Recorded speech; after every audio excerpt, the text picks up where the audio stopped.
Oke, selamat pagi teman-teman. Semangat pagi di bulan Ramadan ini kita akan bahas masih di topik yang sama, itu komunikasi data. Pada kali ini kita akan diskusi mengenai protokol data link control. Jadi tidak hanya data link saja, tetapi kontrol yang ada di dalamnya itu seperti apa, gitu ya. Terus ini juga saya merefer data dari ini yang sudah pernah saya share, yaitu e-booknya Data Communication and Networking by Behrus Faruzan. Ini dia materinya. Bentar. Oke, terus next. Loh, kok blank? Nah, ada error nih. Sebentar.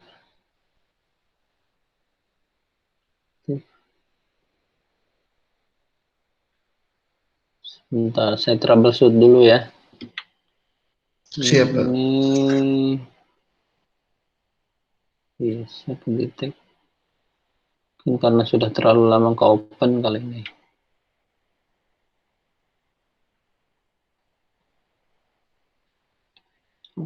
Stop dulu.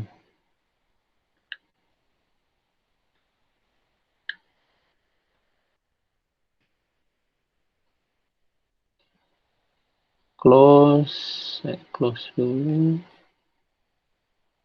Saya open lagi. Dari sini saja.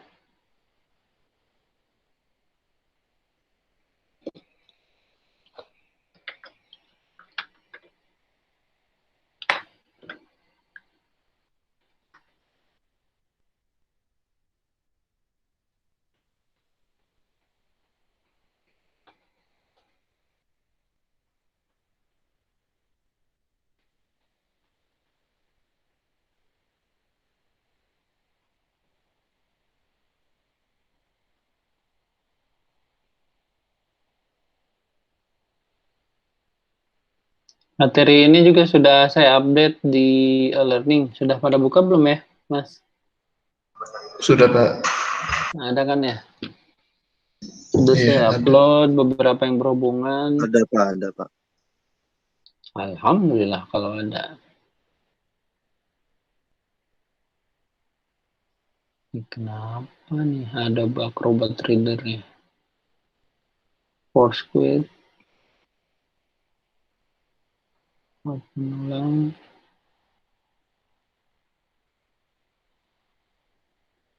Nah, harusnya bisa nih.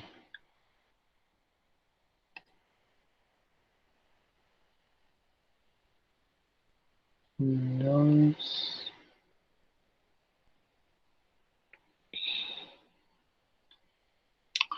Oke.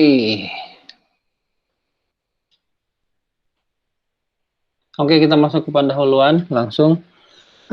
Jadi data link ini dari definisinya adalah sebuah medium transmisi antara stasiun-stasiun ketika suatu prosedur data link control dipakai. Jadi data link ini kalau dilihat dari OSI layer itu dia berada di antara networking dan physical layer. Dan data link control itu sendiri atau data link protokol adalah sebuah pengiriman data yang melalui link komunikasi yang terlaksana dengan penambahan control layer di dalam setiap device komunikasinya. Jadi pada saat dia dikirimkan ke layer bawahnya yang physical layer, dia pada penambahan untuk proses controlling dari sebelum dikirimkan atau ditransmisikan ke penerimanya. Gitu. Lalu fungsi spesifik data dari data link layer itu kurang lebih ada 4. Saya singkat-singkat ya. Itu ini hanya bicara tentang penyediaan interface saja. Terus yang ini lebih ke penentuan proses klasifikasinya atau pengelompokan bit. Kalau yang ini berkaitan dengan dia kayak semacam collecting atau mengkoleksi dari error log yang ada di transmisinya. Kalau yang terakhir ini bagaimana setting frame ataupun pengaturan frame sehingga receiver yang lambat tidak akan dibanjiri oleh pengirim walaupun itu pengirimnya memang betul yang tepat. Jadi tidak akan terjadi flooding data. Gitu. Flooding data itu salah satunya ya karena pembanjiran dari proses transmisi tersebut. Lalu bagian kerja dari data link layer itu ada kurang lebih berdasarkan fungsinya, ada layanan utamanya, dan tugas utamanya. Yang pertama secara fungsinya itu menyediakan layanan bagi network, ya, memprovide services bagi network layer, karena network layer ada di atasnya, dari network turun ke data link lalu ke physical layer. Dan untuk layanan utamanya yaitu mentransfer atau movement dari pemindahan data dari network layer di mesin ataupun dari device tersebut yang bersumber dari network itu, network layer, ke untuk yang ditujunya di network layer selanjutnya, di destinasinya. Sedangkan tugas utamanya yaitu mentransmisikan atau mengirimkan bit-bit di mesin ataupun di device yang dituju menjadi destinasinya, sehingga bit-bit tersebut dapat diserahkan ke network layer-nya. Sebentar, ada yang join. Abdul Fauzi. Nah, untuk layanan data link layer itu ada 3. Ini unacknowledged. Ini ada typo ini di T-nya. Unacknowledged berarti yang tidak memberitahukan tetapi berdasarkan connectionless dan dia tidak secara koneksi secara direct. Ini ada acknowledge dari connectionless, masih tidak secara direct terkoneksi, dan ini diketahui ataupun mengetahui si pengirimnya, si sendernya. Dan ini satu lagi adalah acknowledge, berarti dia pengirimnya mengetahui dan ini berdasarkan connection oriented. Jadi koneksinya terkoneksi secara langsung. Kita bahas yang pertama, unacknowledged dari connectionless. Yaitu secara umum ini berbicara tentang dia mengirimkan proses transmisi data, tapi tidak memberitahukan ke pengirimnya kalau data itu sudah diterima gitu. Terus ke ini berarti tidak secara direct terkoneksi. Kita bahas ini, kita baca ya. Di mana mesin itu yang sebagai sumbernya, resource-nya atau pengirimnya, mengirimkan sebuah frame ke mesin yang dituju dengan tidak memberikan acknowledgement, informasi bagi diterimanya frame tersebut, apakah sudah diterima atau belum. Mungkin beberapa dari kita yang biasa menggunakan email juga ada yang bisa sender receiver ataupun tidak tidak ada info diterima atau tidaknya. Hanya kita ketahui kalau itu sudah di-send gitu, sudah dikirim. Nah, ini kurang lebih mirip-mirip mekanismenya seperti itu.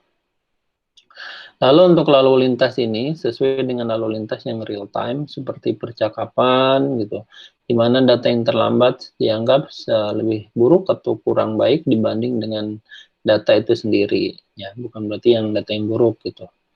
Tidak ada koneksi yang dibuat baik sebelum atau sesudah dikirimnya frame. Gitu. Ini hanya permasalahan dari koneksinya, apakah itu memang berdasarkan koneksi atau tidak. Tapi ini memang dikondisikan acknowledge dari connectionless. Dan sebagian besar LAN yang menggunakan layanan ini pada proses data link layer.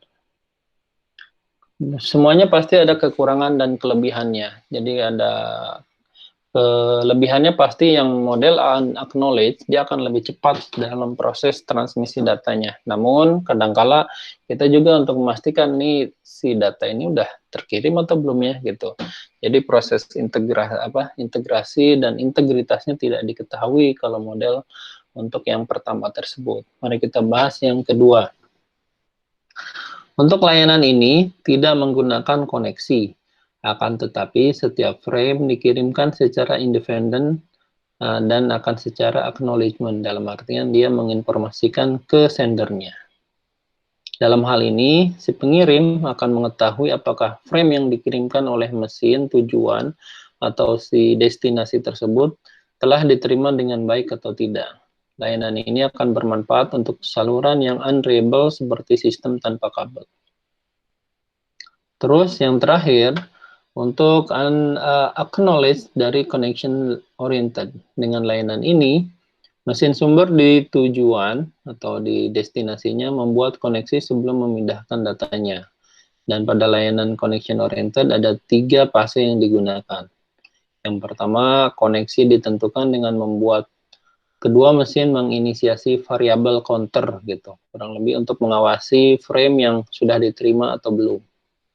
Yang kedua atau B, satu frame atau lebih itu mulai ditransmisikan. Setelah sebelumnya yang pertama tadi yang A dibuat istilahnya model pengawasan ataupun mungkin sehari-harinya kita buat CCTV, yang kedua ini baru mulai dikirimkan transmisinya. Nah, yang terakhir pada saat koneksi dilepaskan atau pembebasan variabel, buffer dan resource lainnya yang dipakai untuk menjaga berlangsungnya koneksi. Dan dia menggunakan buffer dan resource lainnya untuk interkoneksi tetap stabil. Lalu selanjutnya, untuk melihat lebih jauh akan perlunya data link control ini, itu dari 3 itu yang sebelumnya itu sudah merupakan bagian dari mekanisme data link control.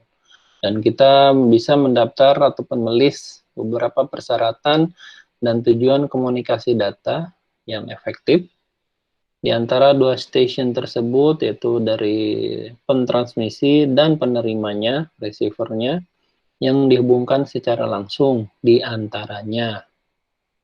Ada 6. Pertama, sinkronisasi dari frame yang tadi kita bahas tuh. Yang kedua, flow control, bagaimana kendali alirannya. Lalu yang ketiga, pengkontrolan dari kesalahannya, error dari controlling. Lalu yang keempat, addressing-nya, pengalamatannya. Yang kelima adalah kontrol dan data pada jalur yang sama. Jadi pada jalur yang sama yang digunakan, line tersebut seperti apa. Dan yang keenam adalah jalur ataupun line management. Ini dia. Harus diproses. Sebenarnya ini kurang lebih mirip dengan 5 dan 6, tapi untuk yang 6, ini bisa jadi dia lebih general dibanding yang 5, karena dia hanya fokus di sini saja. Bisa jadi di yang ke poin ke-6 tersebut, dia ada beberapa line gitu, dan di-manage oleh dia. Makanya istilahnya ada manajemen jalur atau line management. Oke, yang pertama kita bahas sinkronisasi frame. Data yang dikirim dalam bentuk blok-blok tersebut, yang disebut frame ini, pemulaan dan ujung setiap frame-nya harus nampak jelas dan harus dapat didefinisikan. Ini ada kurang lebih ada 6 table dan ini dibagi berdasarkan istilahnya mediumnya. Ini diilustrasikan sebagai dari proses awal dan ini dari receiver-nya. Misalnya di sini flag 8 bit, bit control, ada bit data. Ini bit data lagi, bit control, dan flag 8 bit lagi. Dan keterangannya, frame diawali dengan suatu framebel yang disebut flag, ataupun framebel itu kalau di kita tuh awalan ataupun pembukaan, istilahnya, atau kata pembuka gitu istilahnya. Framebeling, ada yang join lagi. Ridwan Firdaus. Yang panjangnya 8 bit, ya, 8 bit. Dan flag yang sama dipergunakan sebagai postable. Postable berarti kalau ini dia frameable, nah di sini berarti dia postable-nya. Berarti ini sebelum dan ini sesudah gitu. Untuk yang si proses sinkronisasi frame ini. Dan selanjutnya begitu receiver atau si penerima ini mencari pola flag gitu. Flag itu tadi ingat frameable atau pembukaan ataupun bisa dibilang mungkin kayak labeling awal, labeling identifikasi dia. Menandai permulaan dari frame ini diikuti dengan beberapa bit control. Dan kemudian bit-bit data, panjangnya variabel untuk besar protokol, dan bit control lagi, dan terakhir diulang kembali. Ini yang bit control itu berisi apa saja. Tadi kan bahas nih. Ini dia yang bagian pola yang kedua tersebut. Isinya apa saja? Kurang lebih ada 4. Alamat pengirim, alamat penerima, tipe frame, dan panjang frame. Tipenya apa, dan length-nya dari frame tersebut, berapa panjangnya. Yang kedua adalah flow control atau kendali dari aliran. Nah, ini bagaimana cara aliran tersebut dikendalikan agar tentunya error-error yang muncul di dalam proses transmisi data itu dapat setidaknya dikurangi, minimize. Jadi diketahui bahwa stasiun pengirim tidak harus mengirim frame atau frame pada rate atau frame rate istilahnya kalau disingkat, atau kecepatan yang lebih cepat dibanding stasiun penerima yang dapat menyerap. Jadi tidak harus lebih cepat dalam artian setidaknya at least dalam kecepatan yang sama, temponya yang sama. Ada yang login lagi, Fajri Sukma. Selamat datang Fajri Sukma. Dan flow control itu sendiri adalah suatu teknik untuk menjamin bahwa suatu stasiun pengirim tidak membanjiri stasiun penerima dengan data ini. Gitu. Dan bentuk sederhana dari flow control itu ada dua. Yang pertama, stop dan wait flow control untuk mengecek ya. Ini di stop dulu dan melihat dulu keadaan di environment-nya itu, data link transmission-nya. Dan yang kedua adalah flow control dengan jendela pergeseran ataupun sliding windows. Nanti kita akan bahas masing-masing ini ada kekurangan dan kelebihannya untuk dua bentuk sederhana dari flow control ini. Nah, ini yang pertama adalah gambaran dari bagaimana stop and wait flow control itu bekerja. Kita lihat nih gambarnya ya. Ini diilustrasikan sebagai sebuah mekanisme transmisi yang bebas kesalahan. Nah, ini bisa digambarkan, ini hanya ilustrasi, kalau ini turun ke bawah tuh dalam artian dia proses mengirimkan. Jadi, ini mungkin di millisecond yang pertama kan tidak mungkin kalau secara lead time bisa direct, nah istilahnya ini hanya ilustrasi saja, turun ke bawah ini, bawah sumber dengan tujuan itu ada time phase yang sedikit berbeda gitu. Dari frame 1 akan diterima frame 2. Ini dan ini berdasarkan yang ke bawah itu turun ya, makanya dari time ke 1 akan turun ke bawah sampai selanjutnya. Dan ini lebih ke timer, count timer gitu, timernya yang turun. Dan yang frame 2 akan diterima juga frame 2. Ini kondisi yang ideal. Kita bahas yang satu lagi. Nah, stop dan wait flow control ini bekerja pada dua hal. Yang pertama, kita lihat case pada frame 2, itu dia transmisi datanya tidak sampai ke frame 2 di tujuan, berarti dia tidak sampai sama sekali.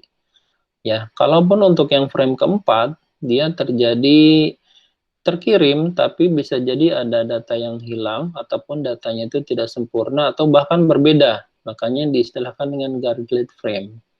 Itu transmisi dengan kesalahan dan kemungkinan yang hilang.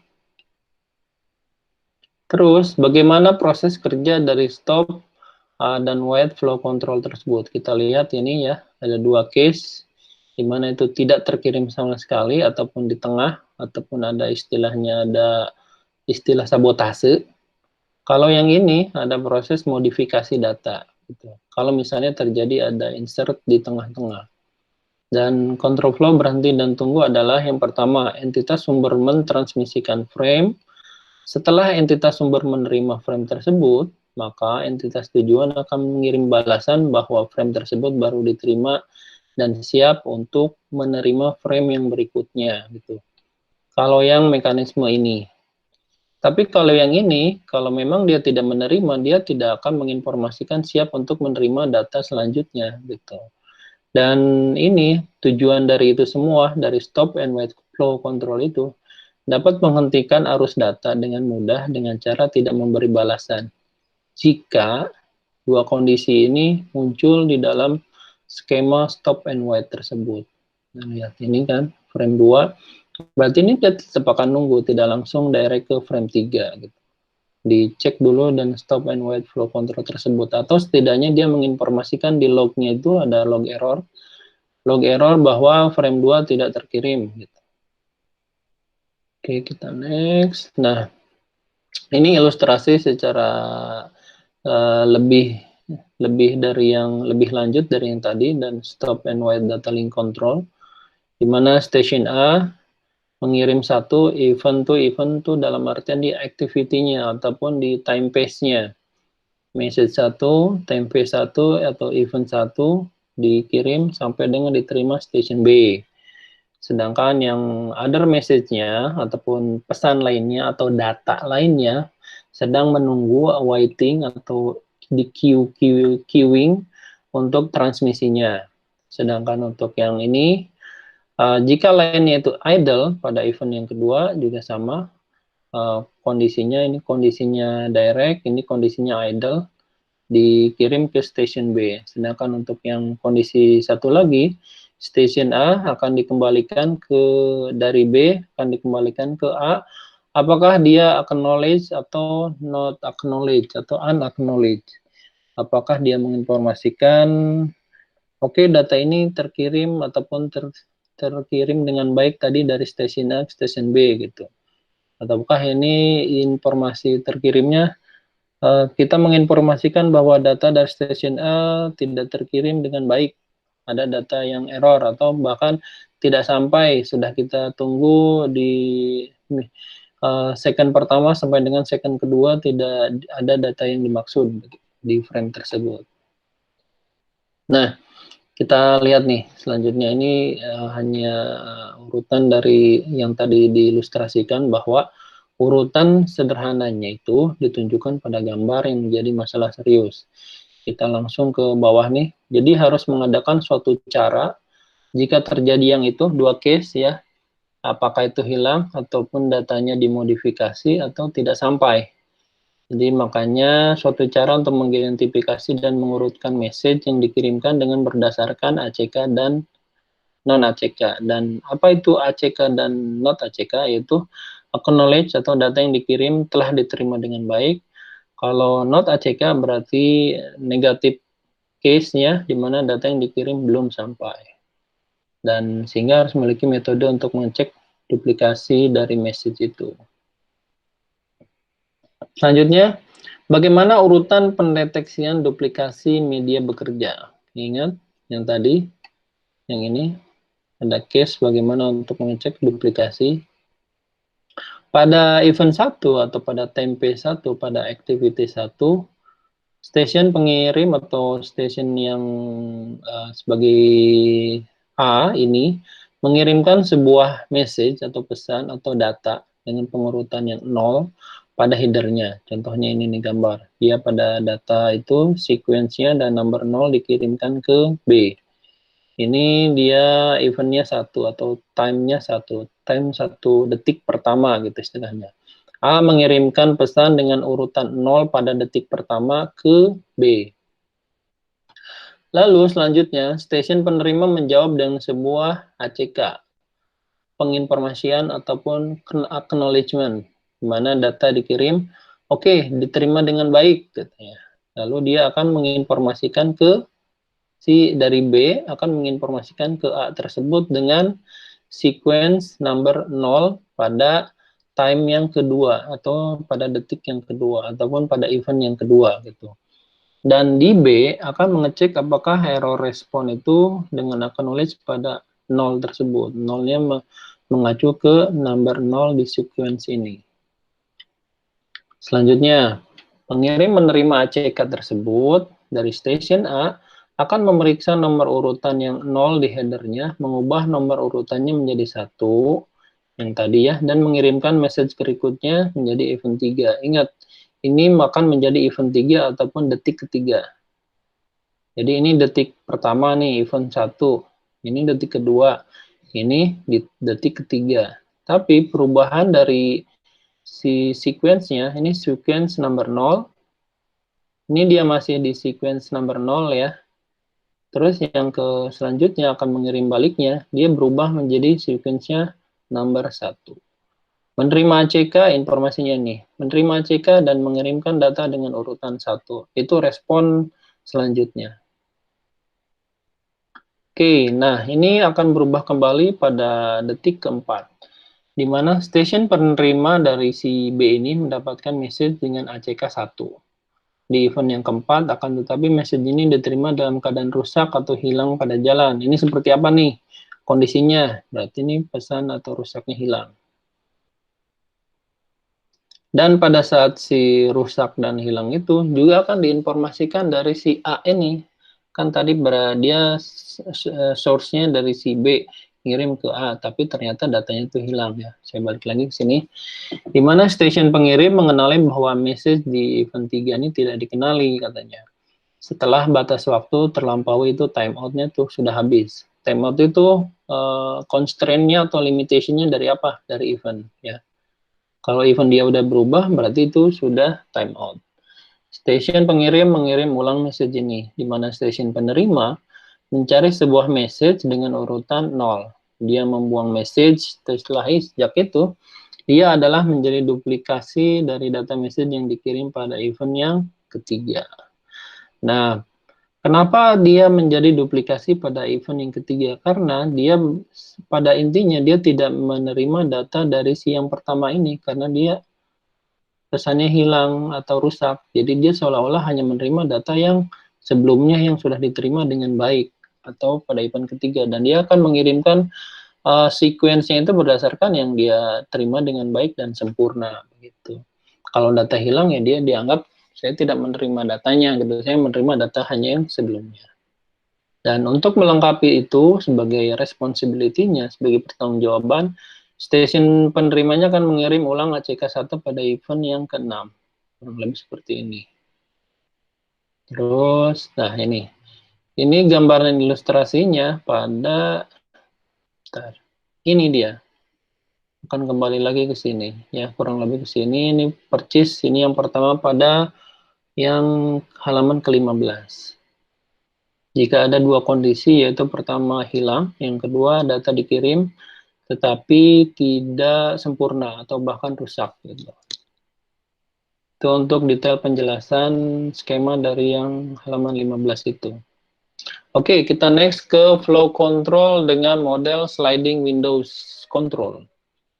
Bedanya apa? Kalau yang tadi kan berdasarkan ACK dan NACK itu event. Ada Mas Ade Guntur berdasarkan event ataupun time pace ataupun waktu. Sedangkan ini berdasarkan dari frame yang siap ditransmisikan. Jadi jendela-jendela dari proses data itu dikirimkan.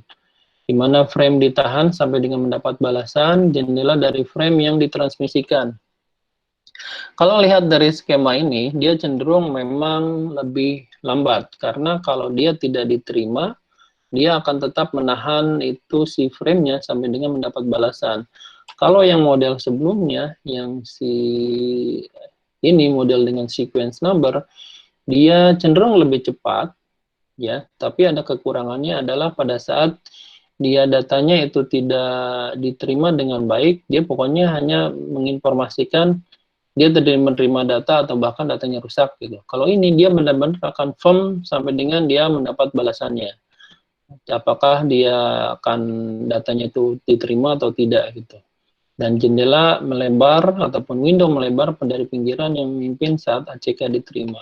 Ini proses transferring datanya. Dan di mana frame terakhir yang dibalas dan frame itulah yang ditransmisikan. Ini sama proses mengirimnya. Ini istilahnya kayak film kayak model apa ya? Dulu tuh ada kamera film ya, kurang lebih kamera filmnya ini bergeser gitu. Dari mulai yang pertama mengirim sampai ke nerima lalu diputar balik lagi gitu. Kurang lebih sequence-nya seperti itu kalau untuk model frame. Dan ini menurut perspektif si penerima di mana frame siap diterima, frame terakhir yang dibalas, jendela frame yang diterima, mengikuti saat frame yang diterima dan jendela melebar atau melebar tuh bergeser ya. Ini konversi langsung dari bahasa Inggris dari pinggiran yang memimpin saat ACK diterima. Jadi ini dia bergeser nih. Ini misalnya dari pengirim, ini penerima. Si merah ini akan bergeser. Kalau misalnya dia tidak diterima yang di ujung sini, dia tidak akan bergeser. Kecuali kalau dia sudah diterima, dia akan bergeser terus, muter sampai dengan si merah ini yang menjadi titik poin kita ini, sampai dengan di frame yang diterima. Nah, oke. Jadi keterangannya dari dua tersebut, antara model framing dan model istilahnya sequence, ya.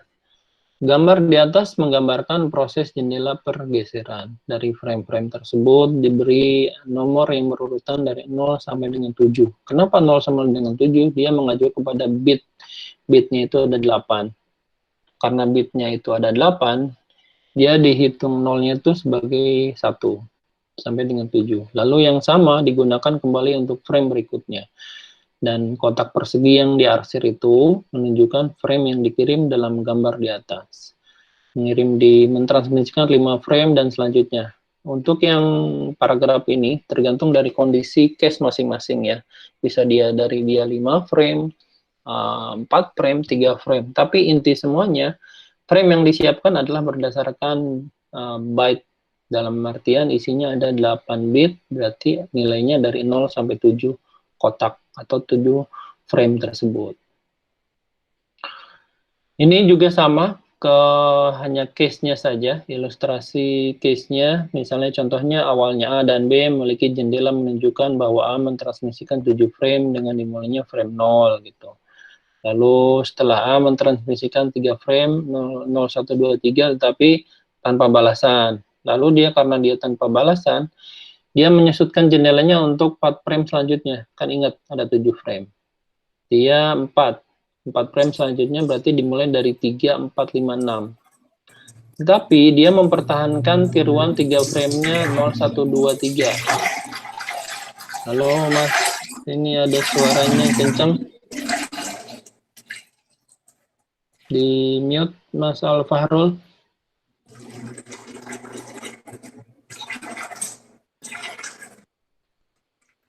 Nah, jendela menunjukkan bahwa A mentransmisikan 4 frame dimulai dengan frame 3.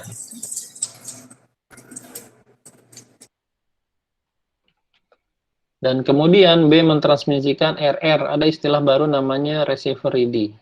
Jadi di dalam model frame ada receiver ready. Kalau misalnya receivernya sudah, si penerimanya sudah ready, si frame itu baru akan bergerak dan akan menginformasikan ini dia. Saya sudah menerima semua frame di mekanismenya melalui frame nomor 2 dan sekarang siap menerima frame nomor 3. Kenyataannya di mana disiapkan untuk menerima 7 frame yang dimulai dengan nomor 3. Jadi gini, walaupun dia memang dari 0 sampai 7, ada kalau model frame ada istilah receiver ready tersebut. Walaupun yang kita kirim itu ada 3 frame, tapi ilustrasi di sini disiapkan atau mekanisme disiapkan bahwa sebenarnya hanya 7. Bahwa sebenarnya dia menerimanya 7, bukan 3 gitu. Jadi walaupun si pengirimnya itu ingat, si pengirimnya mengirimkan 3. Si receiver ready itu bukan 3 sebenarnya, tapi dia sebenarnya 7. Yang di dalamnya misalnya 3-nya terisi, 4-nya kosong datanya. Ya, kurang lebih seperti itu. Oke, kita lanjut dengan balasan ini. Maka A mundur untuk meminta izin mentransmisikan 7 frame tersebut yang masih dimulai dengan frame nomor 3. Dan A juga membuang frame yang disanggah yang belum dibalas. Gitu. Dan A mulai mentransmisikan frame selanjutnya 3, 4, 5, 6 dan hingga dia mengisi semuanya sampai dengan 0 sampai 7 tersebut. Karena akan membuka jendela untuk membiarkan pengiriman 4 frame yang dimulai dengan F7. Begitu seterusnya.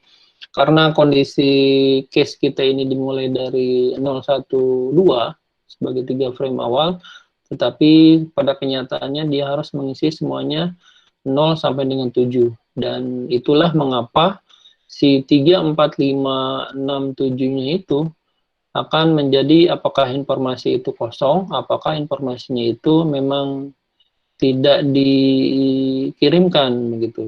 Si jawaban dari receiver ready ini. Nah, next. Nah, ini kurang lebih di gambarannya yang tadi kita jelaskan. Harusnya ini di awal ya skemanya. Kalau ini case-nya sampai 6 nih. Kalau kita kan tadi 7 yang diisi hanya 3 awal. Ya, yang ini. Dia kirim ke sini, terus dikirimkan. Dia kalau misalnya sampai tujuannya berarti sampai 6 lagi. Nah, terus yang ini ada frame selanjutnya 3, 4, 5, 6. di dia 3456, tetapi tidak bisa begini. Kenapa? Karena harus ada tetap 7 frame. Jadi 3456 ya dan 701. Terus sampai sini walaupun dia 701 tapi dia harus 7 frame. Makanya dia ngambil 456-nya. Ini dan kontrol ini dilakukan oleh si receiver ready tersebut di model sliding Windows ini. Jika 7012, ini misalnya masih 7012, tapi ke bawahnya pasti akan ditambah dengan menjadi 7 frame tersebut. Ya, apakah dia misalnya bergeser ke 56, apakah ke 345. Tetapi karena ini bergerak terus-menerus, kalau misalnya receivernya tujuannya ada di sebelah sini, ada di angka yang sini prosesnya, berarti dia akan bergeser ke sebelah kanan. Begitu cara membacanya. Dan bagaimana pengontrolan kesalahan ini bekerja? Di mana bit-bit error yang dihasilkan oleh sistem transmisi itu harus diperbaiki. Itu yang pertama. Yang kedua, pengontrolan kesalahan ini dengan mekanisme untuk mendeteksi dan memperbaiki kesalahan yang terjadi pada proses pentransmisian frame. Jadi, walaupun memang ada mekanisme kontrol di dalam data link, tetapi tetap kalau misalnya bit-bitnya error, itu sebaiknya bit error tersebut yang harus diperbaiki. Jadi, ada kalanya kita mengirimkan email tidak sampai ke tujuan, karena memang misalnya emailnya sendiri datanya korup, berarti data korupnya itu harus diperbaiki dulu dengan baik sebelum dikirimkan, baru setelah itu disend. Manakala terjadi di tengah-tengah ada error connection less, ataupun hilang sinyal, ataupun memang internetnya tidak tiba-tiba putus, nah itu baru si yang ujung sana akan menginformasikan acknowledge dan non-acknowledge tersebut, sehingga tidak akan double bekerja si receiver ready-nya itu. Apakah dia nanti dikirim, diterima, ataukah tidak. Next, ini tipe-tipe kesalahan dari error tersebut ya. Tadi kan kita sudah bahas tuh di yang case yang pertama, ada 2. Frame yang hilang adalah frame yang gagal mencapai sisi yang lain. Di mana frame yang rusak adalah frame yang diakui sudah tiba, namun beberapa bit mengalami kesalahan atau sudah berubah selama transmisi. Ini bisa berubah karena memang kondisi environment-nya, atau bahkan ada proses hijacking ataupun sabotase tersebut, sabotase data, atau istilah lainnya terjadi cracking. Terus oke, itu untuk bahasan kali ini. Pada intinya ini sih, frame hilang dan frame rusak kita bahas, lalu istilah dari data link dan data link control. Itu bahasan kita kali ini, teman-teman. Halo teman-teman, masih nyimak online? Masih Pak, online Pak, online. Oke, ada yang Siap. belum saya absen? Sebentar, saya recordingnya saya off dulu. Ridwan, Pak. Saya Pak.